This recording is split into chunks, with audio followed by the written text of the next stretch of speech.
Hello viewers, welcome to Bris life channel.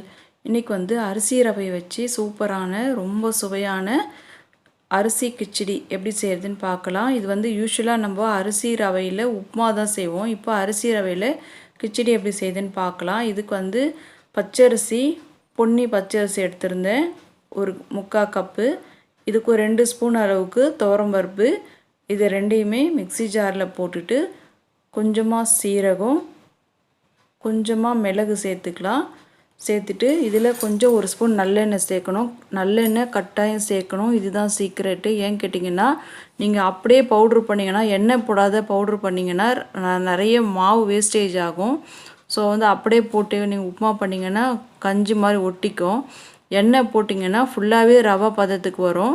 Next வந்து தேவையான இன்க்ரீடியன்ஸ்லாம் cut பண்ணி வச்சுருக்கிறேன், வெஜிடேபிள்ஸு. இப்போ வந்து செய்ய ஆரம்பிச்சிடலாம்.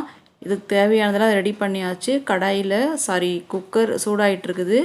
கொஞ்சமாக எண்ணெய் சேர்த்துட்டு கொஞ்சமாக நெய் சேர்த்துக்கலாம். நெய் நீங்கள் இறக்கின போது கூட சேர்த்துக்கலாம், நான் முன்னாடியே போட்டுக்கிட்டேன், அது உங்கள் விருப்பம். பட்டை, லவங்கம், ஏலக்காய், பிரிஞ்சி இலை தாளிச்சிட்டு கொஞ்சம் முந்திரி பருப்பு சேர்த்துக்கலாம். நெக்ஸ்ட்டு வந்து இதில் கருவேப்பிலை சேர்த்துக்கலாம். அது பொரிஞ்ச பிறகு 3 பச்சை மிளகாய் கீறி வச்சுருந்தேன், அதை சேர்த்துப்போம். வெங்காயம் ஒரு கைப்பிடி கட் பண்ணி வச்சுருந்தேன், அதை சேர்த்துக்கலாம். இதுவுமே நல்லா வதங்கட்டும். வதங்கிட்ட பிறகு இதில் கொஞ்சமாக 1 ஸ்பூன் இஞ்சி பூண்டு பேஸ்ட் சேர்த்துக்கலாம். இது நல்லா வதங்கி வரும்போது நெக்ஸ்ட்டு வந்து இதில் தக்காளி 1 சேர்த்துக்கலாம். எல்லாமே கொஞ்சம் நீளமாக கட் பண்ணி வச்சுருக்கிறேன். வெங்காயம், தக்காளிலாம் அந்த மாதிரி இதில் கட் பண்ணால் நல்லாயிருக்கும். கொஞ்சம் மஞ்சள் பொடி சேர்த்துப்போங்க, ஒரு 1/4 டீஸ்பூன் அளவுக்கு.